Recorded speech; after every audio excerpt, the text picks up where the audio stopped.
اعوذ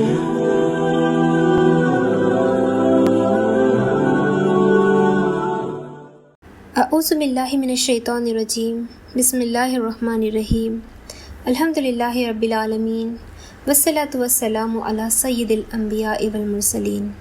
السلام علیکم ورحمۃ اللہ وبرکاتہ۔ Plus of the Quran Ramzan series میں آپ تمام کا استقبال ہے۔ امت مسلمہ کی عزت ماؤں اور بہنوں، آپ تمام کو شہر القرآن ماہ رمضان کی ڈھیر ساری مبارکباد۔ پیاری بہنوں، کبھی آپ نے سوچا ہے اگر آپ کو ایک ایسی رات مل جائے جس کی عبادت پوری زندگی کی عبادت سے بڑھ کر، اگر ایک رات میں آپ کی تقدیر بدل جائے، اگر ایک سجدہ آپ کی آخرت سنوار دے؟ آئیے آج ہم بات کریں گے اس عظیم رات کی جو آپ کو نفع کا سودا کرواتی ہے، جس کا ذکر اللہ سبحانہ و تعالی نے خود قرآن میں کیا ہے، بالخصوص ایک سورہ کی شکل میں۔ سورہ نمبر 97، سورۃ القدر۔ بسم اللہ الرحمن الرحیم۔ اِنَّا أَنزَلْنَاهُ فِي لَيْلَةِ الْقَدْرِ وَمَا أَدْرَاكَ مَا لَيْلَةُ الْقَدْرِ لَيْلَةُ الْقَدْرِ خَيْرٌ مِّنْ أَلْفِ شَهْرٍ تَنَزَّلُ الْمَلَائِكَةُ وَالرُّوحُ فِيهَا بِإِذْنِ رَبِّهِم مِّن كُلِّ أَمْرٍ سلام ہی حتی مطلع الفجر۔ صدق اللہ العظیم۔ شروع اللہ کے نام سے جو بے انتہا مہربان اور نہایت رحم فرمانے والا ہے۔ بے شک ہم نے اسے شب قدر میں نازل کیا۔ پہلی آیات کے لفظ لیلۃ القدر سے اس سورہ کا نام رکھا گیا۔ بے شک ہم نے اسے شب قدر میں نازل کیا۔ اللہ تعالیٰ یہاں پر ہم سے مخاطب ہیں کہ ہم نے اسے یعنی کسے؟ قرآن مجید کو۔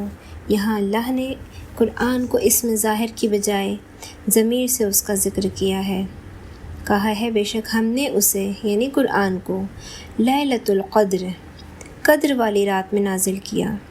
قدر کا ایک معنی ہے عظمت، یعنی یہ رات تمام راتوں سے عظیم ہے۔ قدر کا دوسرا معنی ہے تنگی، یعنی اس رات اتنے فرشتے اترتے ہیں کہ زمین تنگ ہو جاتی ہے۔ یہاں قدر کا تیسرا معنی نکلتا ہے اندازہ یا تقدیر۔ اس رات سال بھر کی تقدیر لکھ دی جاتی ہے، جیسے رزق کی فراخی یا تنگی، اعمال، زندگی اور موت، یعنی کس کا رزق تنگ کیا جائے گا، کس کو فراخ، کس کو زندگی بخشی جائے گی اور کس کو موت آنے والی ہوگی، وغیرہ۔ وَمَا أَدْرَاكَ مَا لَيْلَةُ الْقَدْرِ، اور آپ کیا جانیں کیا ہے شب قدر؟ کیسا انداز؟ سوالیہ انداز۔ یہ انداز بیاں ہمیں جھنجھوڑنے کے لیے ہے، گویا کہ اللہ فرما رہے ہیں تم سوچ بھی نہیں سکتے کہ یہ رات کتنی قیمتی ہے۔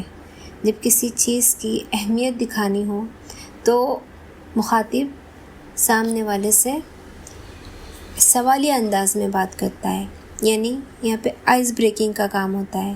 جب کوئی سوال کیا جاتا ہے تو انسان سوچنے پر مجبور ہو جاتا ہے، تو وہی اللہ تعالیٰ یہاں پہ اسی انداز میں بات کر رہے ہیں کہ اور کیا جانے کیا ہے شب قدر، تم سوچ بھی نہیں سکتے کہ یہ رات کتنی قیمتی ہے۔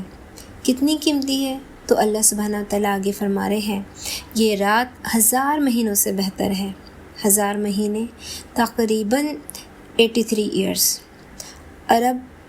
عرب لوگوں کا یہ کلچر تھا، یہ ان کی روایت تھی کہ انہیں جب بہت مقدار میں کسی چیز کو بتانا ہوتا تو وہ 1000 کہتے، مطلب جو چیز انلیمیٹڈ جس کی مقدار ہو جیسے کہ جس کا طویل عرصہ، بہت طویل عرصہ، تو اس کے لیے وہ لوگ 1000 کا ورڈ یوز کیا کرتے تھے۔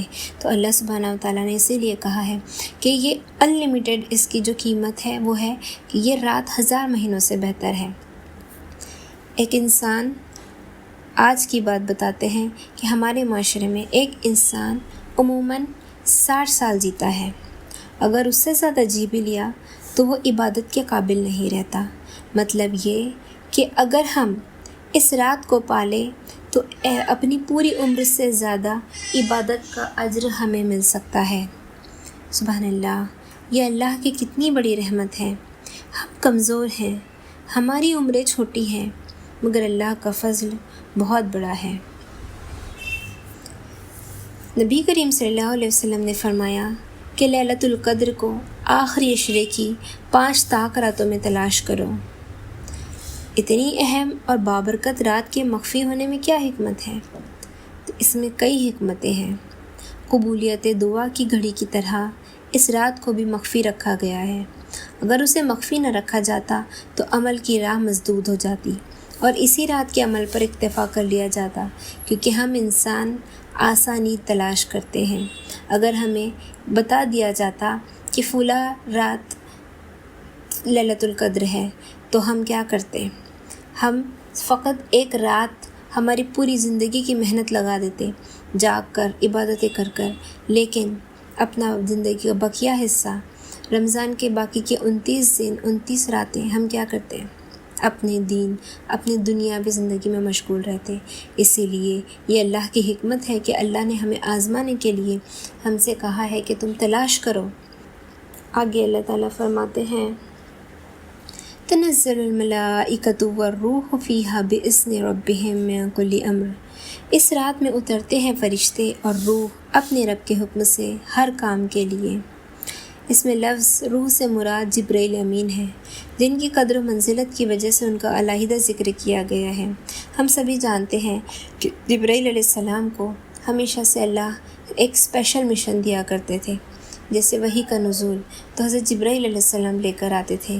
اسی لیے یہاں پہ جبرائیل علیہ السلام کے آنے کا ذکر اسی لیے اللہ نے خصوصاً کیا ہے کہ ہمیں یہ چیز واضح کر دے دلیل کے ساتھ کہ ہم اس رات میں کچھ خاص فیصلے لے کر فرشتوں کو ہمارے بھیج رہے ہیں۔ تو یہاں پر روح سے مراد جبرائیل امین ہے۔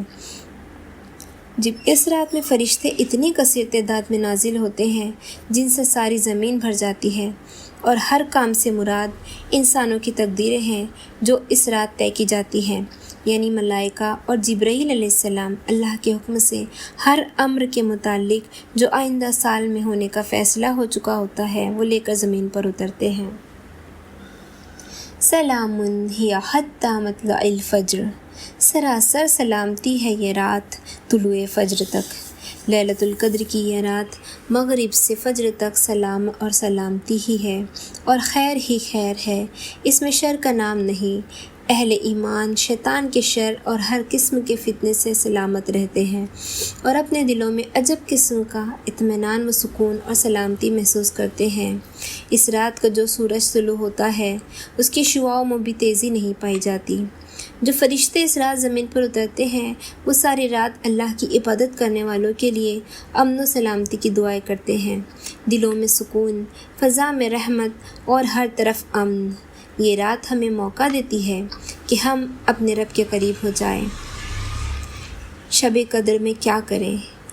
جاگ تو لیا، لیکن کیا کریں کہ ہماری رات ایک رات ہماری اعمال سے بھرپور ہو؟ تو ہم نفل نمازیں ادا کریں، نوافل نمازوں کا اہتمام کریں، قرآن کی تلاوت کریں، مخصوص حصے کی تفسیر پڑھیں، کثرت استغفار کی کریں، درود پڑھیں، دل سے دعائیں مانگیں، دعائیں اپنے لیے بھی اور امت مسلمہ کے لیے بھی۔ نبی کریم صلی اللہ علیہ وسلم نے بالخصوص لیلۃ القدر کے لیے ہمیں دعا بتائی ہے، اللہم انک عفو تحب العفو فاعف عنی۔ ترجمہ: اے اللہ تو معاف کرنے والا ہے، معافی کو پسند کرتا ہے، بس مجھے معاف فرما دے۔ اس دعا کو بار بار پڑھیں اور اپنے گناہوں کے بوجھ کو اتار دیں۔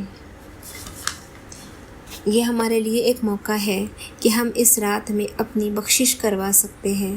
اس رات میں چونکہ تقدیریں لکھی جاتی ہیں اور فیصلے کیے جاتے ہیں تو ہمارے پاس ایک چانس ہوتا ہے کہ ہم چاہیں تو اللہ سے گڑ گڑا کر دعا مانگیں تاکہ اگر آنے والے سال میں ہمارے لیے ہمارے حق میں آزمائشیں لکھی گئی ہوں تو اللہ تعالیٰ اپنے فیصلے کو تبدیل کر سکے۔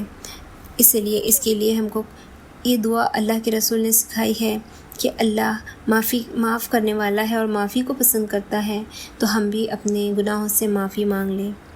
پیاری بہنوں، شاید یہ رمضان ہماری زندگی کا آخری رمضان ہو، شاید اگلے رمضان ہمارے جسم صحت مند نہ رہے، اس لیے یہ جو موقع ہمیں مل رہا ہے اسے ضائع نہ کریں۔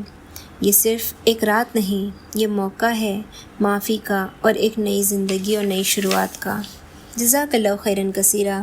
اللہ سبحانہ و تعالیٰ سے دعا ہے کہ اللہ سبحانہ و تعالیٰ ہم سبھی کو رمضان کی برکتیں سمیٹنے کی توفیق دے اور لیلۃ القدر میں خوب اپنی گڑ گڑا کر اپنی دعائیں مانگ کر بخشش طلب کرنے کی توفیق عطا فرمائے اور ہم سبھی کو امت مسلمہ کو لیلۃ القدر نصیب فرمائے۔